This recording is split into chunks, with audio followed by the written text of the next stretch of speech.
भर में अपनी खोई हुई सियासी जमीन की तलाश में कांग्रेस लोकसभा चुनाव की तैयारी में जुट गई है। कन्याकुमारी से लेकर कश्मीर तक भारत जोड़ो यात्रा करने के बाद अब राहुल गांधी दूसरी बार यात्रा पर निकल रहे हैं। कांग्रेस ने राहुल गांधी की यात्रा को भारत जोड़ो न्याय यात्रा का नाम दिया है। ये यात्रा देश के करीब 15 राज्यों में 6,713 किलोमीटर का सफर तय करेगी। देखिए खास रिपोर्ट में। राहुल गांधी की यात्रा मध्य प्रदेश से भी होते हुए गुजरेगी। यहाँ राहुल करीब 7 दिन तक कांग्रेस के पक्ष में यात्रा के दौरान माहौल तैयार करेंगे। मध्य प्रदेश में राहुल गांधी की यात्रा राजस्थान के धौलपुर से प्रवेश करेगी। बीजेपी का गढ़ माने जाने वाले मध्य प्रदेश में कांग्रेस का फोकस जनता को साधने पर होगा। राहुल गांधी यात्रा के दौरान पार्टी की रीति नीति और नियत से जनता को वाकिफ कराएंगे। मालवा और ग्वालियर चंबल को करेगी कवर यात्रा। 7 दिन में 9 जिलों से होते हुए गुजरेगी राहुल गांधी की यात्रा। मुरैना, ग्वालियर, शिवपुरी, राजगढ़, उज्जैन, रतलाम, झाबुआ लोकसभा सीट पर फोकस। एमपी के मुरैना से यात्रा करेगी प्रवेश।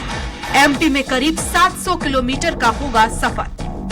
राहुल गांधी मध्य प्रदेश में अपनी यात्रा के दौरान मालवा, निमाड़ और ग्वालियर चंबल अंचल को कवर करेंगे।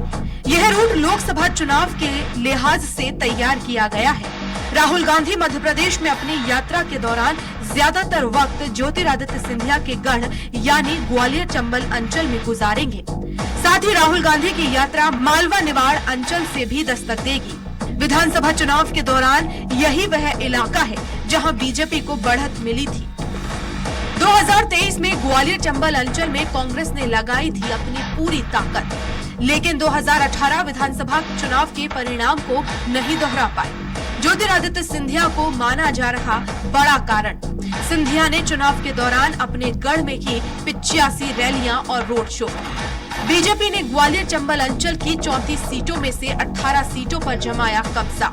मालवा, निमाड़ अंचल में भी बीजेपी ने किया अपेक्षा से ज्यादा बेहतर प्रदर्शन। मालवा, निमाड़ को कहा जाता जीत की तिजोरी। इस बार के चुनाव में बीजेपी को मालवा, निमाड़ में मिली हैं 66 में से 48 सीटें। इस बार भारत आदिवासी पार्टी के खाते में भी गई 1 सीट। कांग्रेस को करना पड़ा 17 सीटों पर संतोष। दोनों संभाग की लोकसभा सीटों के लिहाज से माने जाते हैं बीजेपी के गढ़। दोनों संभागों की 12 लोकसभा सीट पर बीजेपी का कब्जा।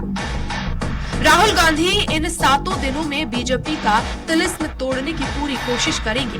हालांकि पहली बार की राहुल गांधी की भारत जोड़ो यात्रा भी प्रदेश के निमाड़ और मालवा इलाके से निकली थी, लेकिन इसका पार्टी को विधानसभा चुनाव में कोई खासा फायदा नहीं हुआ है। कांग्रेस को उम्मीद है कि लोकसभा चुनाव के पहले राहुल गांधी की यात्रा मध्य प्रदेश में कोई चमत्कार दिखा सकती है और प्रदेश में खोई हुई जमीन एक बार फिर से कांग्रेस हासिल कर सकती है। लोकसभा चुनाव से ठीक पहले कांग्रेस नेता राहुल गांधी फिर यात्रा पर निकलने वाले हैं। 14 जनवरी से शुरू होने वाली इस यात्रा का नाम भारत जोड़ो न्याय यात्रा रहेगा। अब ये तो आने वाला वक्त ही बताएगा कि राहुल गांधी की भारत जोड़ो न्याय यात्रा क्या लोकसभा चुनाव में कांग्रेस को न्याय दिला पाती है या नहीं। Desk report, Swaraj express.